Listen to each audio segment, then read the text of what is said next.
ഗീതാഗോവിന്ദം സീരിയലിൻ്റെ പുതിയ വിശേഷങ്ങളുടെ റിവ്യൂയിലേക്ക് എല്ലാവർക്കും സ്വാഗതം.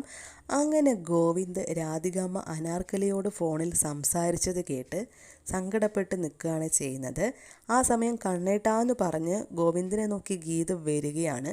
എന്നിട്ട് ഗീത പറയും, രാധികാമ്മയുടെ ഫോൺ കോൾ കഴിഞ്ഞു കാണും കണ്ണേട്ട, നമുക്ക് വാതിൽ തട്ടി വിളിക്കാം, അപ്പോൾ സ്റ്റാഫ് ഡോറ് തുറന്നു തരും. അല്ല, നമ്മളിനി എന്തിനാ രാധികമ്മയെ പേടിക്കുന്നത്? നമ്മളെല്ലാം തുറന്നു പറയാൻ തീരുമാനിച്ചതല്ലേ? നമുക്ക് ഇപ്പോൾ തന്നെ ബഹളം വെച്ച് ആരെയെങ്കിലും വരുത്താം. കണ്ണേട്ടൻ എന്താ ഒന്നും മിണ്ടാത്തേ? കണ്ണേട്ടാ ഇങ്ങ് വന്നേ പറഞ്ഞുകൊണ്ട് വരികയാണ് നമ്മുടെ ഗീതു. അപ്പോൾ സങ്കടപ്പെട്ട് നിൽക്കുന്ന ഗോവിന്ദനെയാണ് ഗീതു കാണുന്നത്. ആ സമയം ഗീതു എന്താന്ന് ചോദിക്കുകയാണ് കേട്ടോ. അപ്പോൾ ഗോവിന്ദ് വിജയലക്ഷ്മി ആയിട്ടുള്ള ആ ഒരു പഴയ സംസാരം ഉണ്ടല്ലോ, അനാർക്കലിയെക്കുറിച്ച് പറയുന്നത്, ആ ഒരു കാര്യം ആലോചിക്കുകയാണ് ചെയ്യുന്നത്. ശേഷം ഗീതു പറയുകയാണ്, ഞാനിത് കുറേ കണ്ടതാ, ഇത് രാധികാമ്മയെക്കുറിച്ച് എന്തോ പഴയ കാര്യം ഓർത്തിട്ടുള്ള സങ്കടമാണ്. എന്നെ സംബന്ധിച്ചിടത്തോളം ഇത് വലിയ കോമഡിയാണ്. മുഷിഞ്ഞ തുണികൾ കൂട്ടിയിട്ട ഈ മുറിയിൽ കയറിയപ്പോൾ എന്തെങ്കിലും പഴയ കഥ ഓർമ്മ വന്നതാണോ? അതാണോ ഈ സങ്കടത്തിൻ്റെ അർത്ഥം? അപ്പോൾ ഗോവിന്ദ് പറയുകയാണ്, എനിക്ക് എന്നെക്കുറിച്ച് ഓർത്താണ് സങ്കടം. ഞാൻ എന്തിനാ ഇത്രയും നാൾ ജീവിച്ചേ എന്നോർത്തുള്ള സങ്കടത്തിലൂടെയാണ് ഞാൻ ഇത്ര നേരം കടന്നു പോയത്. എന്താ കണ്ണേട്ട, എന്താ പറ്റിയെന്ന് ഗീത ചോദിക്കുമ്പോൾ, എനിക്ക് നീയേ ഉള്ളൂ, നീ മാത്രം എന്ന് പറഞ്ഞ് സങ്കടപ്പെട്ട് കരഞ്ഞുകൊണ്ട് ഗീതുവിനെ കെട്ടിപ്പിടിക്കുകയാണ് ഗോവിന്ദ് ചെയ്യുന്നത്. ശേഷം ഗീതു പറയുകയാണ്, ഈ സങ്കടം എന്ത് തന്നെ ആയാലും ഞാനിത് ഏറ്റുവാങ്ങുകയാണ് എന്ന് പറഞ്ഞുകൊണ്ട് ഗോവിന്ദൻ്റെ കണ്ണ് തുടച്ചു കൊടുക്കുകയാണ് കേട്ടോ. ഈ കണ്ണുനീര് എൻ്റേത് കൂടിയാണെന്ന് പറഞ്ഞ് ഉമ്മ കൊടുക്കുന്നുണ്ട് ഗീതു. അപ്പോൾ ഗോവിന്ദ് ഗീതുവിനെ കെട്ടിപ്പിടിക്കുകയാണ് ചെയ്യുന്നത്. അപ്പോൾ ആ ഒരു സമയം മുഖത്ത് ഒരു സന്തോഷമൊക്കെ വരുന്നുണ്ട് കേട്ടോ ഗോവിന്ദന്. ഗോവിന്ദ് കണ്ണീരൊക്കെ തുടയ്ക്കുകയാണ് ചെയ്യുന്നത്. ശേഷം ഗീതുവിൻ്റെയും ഗോവിന്ദിൻ്റെയും പ്രണയ നിമിഷങ്ങളാണ് കാണിക്കുന്നത്. അതിനുശേഷം നല്ലൊരു മ്യൂസിക്കാണ് വെച്ച് കൊടുക്കുന്നത് ബാക്ക്ഗ്രൗണ്ടിൽ.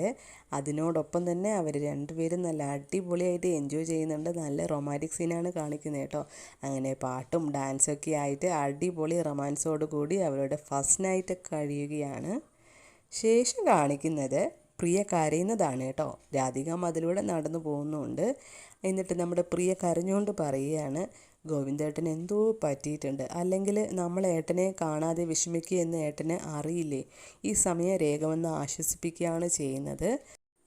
കരയല്ലേ മോളെ, വയറ്റിലൊരു കുഞ്ഞൂടി ഉള്ളതാണ്, ഇങ്ങനെ ആവശ്യമില്ലാതെ സ്ട്രെയിൻ എടുക്കല്ലേ എന്ന് പറയുകയാണ് കേട്ടോ. അപ്പോൾ പ്രിയ പറയാം, ഇത് ആവശ്യമില്ലാത്ത സ്ട്രെയിനാണോ രേഖേച്ചി? ഏട്ടനില്ലാതെ ഞാൻ എന്തിനാ ജീവിക്കണേ എന്ന് ചോദിക്കുകയാണ് കേട്ടോ. അപ്പോൾ നമ്മുടെ രാധികാമ്മ ഇങ്ങനെ നോക്കുന്നുണ്ട്, ഞെട്ടലോട് കൂടിയാണ് നോക്കുന്നത്. എന്നിട്ട് വിനോദിനോട് പറയാണ്, മോനെ നീ പ്രിയയും കൊണ്ട് റൂമിൽ പോകുമെന്ന് പറയാണ് കേട്ടോ. അപ്പോൾ പ്രിയ പറയാണ്, ഏട്ടനെ കിട്ടാതെ ഞാൻ എങ്ങോട്ടും വരില്ല എന്ന് വാശി പിടിച്ച് പറയാണ് കേട്ടോ. ഈ സമയം വരൻ ആലോചിക്കുകയാണ്, കിഷോറിനെയും കാണാനില്ല, ഇനിയിപ്പോൾ കിഷോർ എങ്ങാനും ഏട്ടനെ എന്തെങ്കിലും ചെയ്ത് കാണുമോ എന്നാൽ രക്ഷപ്പെട്ടു എന്ന് ചിന്തിക്കുകയാണ് കേട്ടോ സന്തോഷത്തോടു കൂടി. ആ സമയം രാധികമ്മയുടെ മൊബൈലിലേക്ക് ഗോവിന്ദിൻ്റെ മെസ്സേജ് വരികയാണ്, അത്യാവശ്യമായി ആരോടും ഒന്നും പറയാതെ എനിക്ക് തിരിച്ചു പോകേണ്ടി വന്നു, എന്നെ ഇനി ആരും വിളിക്കരുത്, എല്ലാം നാളെ പറയാമെന്ന് ഉള്ള മെസ്സേജാണ് കേട്ടോ. ഈ സമയം വരുണിന് ദേഷ്യം വരുന്നുണ്ട്. അത് അജാസ് അയക്കുന്ന മെസ്സേജ് ആയിരിക്കും കേട്ടോ, ഗോവിന്ദ് അയക്കുന്നതായിരിക്കില്ല. അജാസിൻ്റെ കയ്യിലാണല്ലോ നമ്മുടെ ഗോവിന്ദിൻ്റെ മൊബൈലുള്ളത്, അപ്പോൾ അയക്കുന്ന മെസ്സേജാണ് കേട്ടോ. എന്നിട്ട് അജാസ് പറയുന്നുണ്ട്, മെസ്സേജ് രാധിക മേഡം കണ്ടിട്ടുണ്ടെന്ന് നമ്മുടെ അവർണികയോട് പറയാണ് കേട്ടോ. അപ്പോൾ അവർണിക പറയും, എങ്കിൽ ഫോൺ വേഗം ഓഫാക്കിയേക്ക്, ചിലപ്പോൾ അവർ വിളിക്കാൻ എന്തായാലും ചാൻസ് ഉണ്ടെന്ന് പറയുകയാണ് ചെയ്യുന്നത് കേട്ടോ. അപ്പോൾ എന്നിട്ട് അവർ മൊബൈൽ ഓഫ് ചെയ്യുകയാണ് ചെയ്യുന്നത്. എന്നിട്ട് അവർണിക പറയുന്നുണ്ട്, ഇതുകൊണ്ട് മാത്രം അവരെ വിശ്വസിക്കുമോ എന്ന് ചോദിക്കുകയാണ് ചെയ്യുന്നത് കേട്ടോ. അപ്പോൾ അജാസ് പറയുകയാണ്, സംശയം തോന്നുമായിരിക്കും, പക്ഷേ ആ സമയം മാനേജർ കൂടെ അവിടെ എത്തുമല്ലോ, അപ്പോൾ എല്ലാം ഓക്കെ ആകും എന്ന് പറയുകയാണ് കേട്ടോ. അപ്പോൾ അവർണിക പറയുന്നുണ്ട്, മാനേജർ ഒരുപാട് കഷ്ടപ്പെടുന്നുണ്ടല്ലേ എന്നൊക്കെ പറയുകയാണ് കേട്ടോ.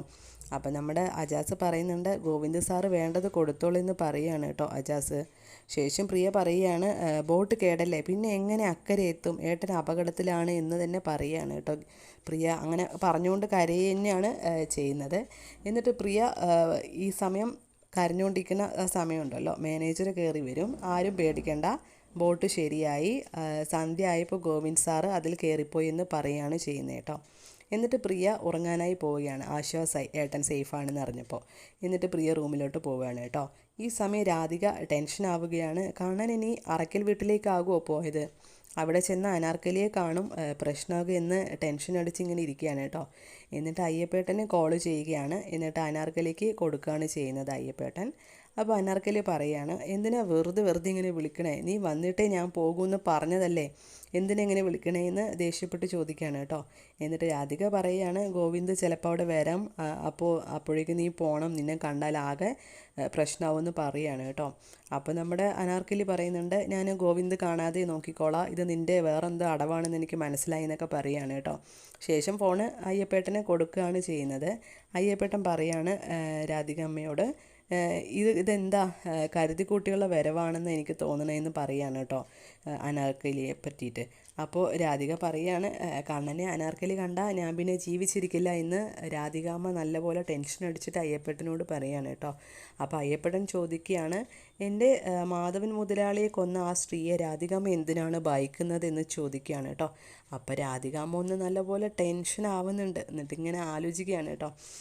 എന്നിട്ട് പിന്നെ നമ്മുടെ അയ്യപ്പേട്ടൻ പറയുന്നുണ്ട്, മുതലാളിയെ കൊന്ന ആ സ്ത്രീയെ ഇവിടെ കയറ്റിയതിൽ എനിക്ക് എന്തോ സംശയം തോന്നുന്നുണ്ട് എന്നൊക്കെ പറയാണ് കേട്ടോ. അപ്പോഴും നമ്മുടെ രാധികാമ്മ നല്ലപോലെ ടെൻഷൻ ആവുന്നുണ്ട്. ശേഷം അയ്യപ്പേട്ടൻ പറയുകയാണ്, മുതലാളി മരിക്കും മുമ്പ് എന്നോടും ഗോവിന്ദനോടും ഒറ്റ കാര്യമേ പറഞ്ഞുള്ളൂ, രാധികാമ്മയെ കണ്ണിലെ കൃഷ്ണമണി പോലെ നോക്കിക്കോണം എന്ന്. അപ്പോൾ രാധികാമ്മ പറയുകയാണ്, നിങ്ങളിപ്പോൾ കൂടുതലൊന്നും പറയണ്ട, ഒന്ന് സങ്കല്പിച്ച് കൂട്ടണ്ട എന്നൊക്കെ പറഞ്ഞിട്ട് ഫോൺ വെക്കുകയാണ് കേട്ടോ. ശേഷം രാധികാമ്മ വീണ്ടും ഒന്ന് ടെൻഷൻ ആവുന്നുണ്ട്, കണ്ണൻ ഇനി അറക്കൽ വീട്ടിലേക്കെങ്ങാനും പോയിട്ടുണ്ടാവുമെന്ന് ടെൻഷൻ ആവുകയാണ് കേട്ടോ. അയ്യപ്പേട്ടനോട് ആ സമയം രഞ്ജു പറയുന്നുണ്ട്, അനാർക്കലി വന്ന കാര്യം എനിക്ക് ഗീതുവിനോടും ഗോവിന്ദേട്ടനോടും പറയാതിരിക്കാനാവില്ലെന്ന് പറയാണ് കേട്ടോ. അയ്യപ്പേട്ടനപ്പോൾ പറയും, വിജയലക്ഷ്മി അമ്മയോട് വിളിച്ചൊന്ന് ചോദിച്ചു നോക്കൂ. അപ്പോൾ വിജയലക്ഷ്മി അമ്മ അവരോട് പറഞ്ഞോ എന്ന് പറയുകയാണെന്നെങ്കിൽ മോള് പറഞ്ഞോ എന്ന് പറയാണ് കേട്ടോ. അപ്പോൾ ധ്യാൻ പറയും, അപ്പോൾ അയ്യപ്പേട്ടൻ അറിയാലേ ആൻറ്റി എന്തായാലും സമ്മതിക്കില്ലല്ലെന്ന് അറിയാലേ എന്ന് ചോദിക്കുകയാണ് ചെയ്യുന്നത് കേട്ടോ ധ്യാൻ. എന്നിട്ട് അയ്യപ്പേട്ടനോട് ചോദിക്കുന്നുണ്ട്, ഗോവിന്ദേട്ടനുമായിട്ട് അത്രയും അടുപ്പല്ല അയ്യപ്പേട്ടന്, എന്നിട്ട് എന്താ ഈ കാര്യങ്ങളൊക്കെ ഇങ്ങനെ മറച്ചു വയ്ക്കുന്നേ, ഒന്നും പറയാത്തതെന്ന് ചോദിക്കുകയാണ് കേട്ടോ.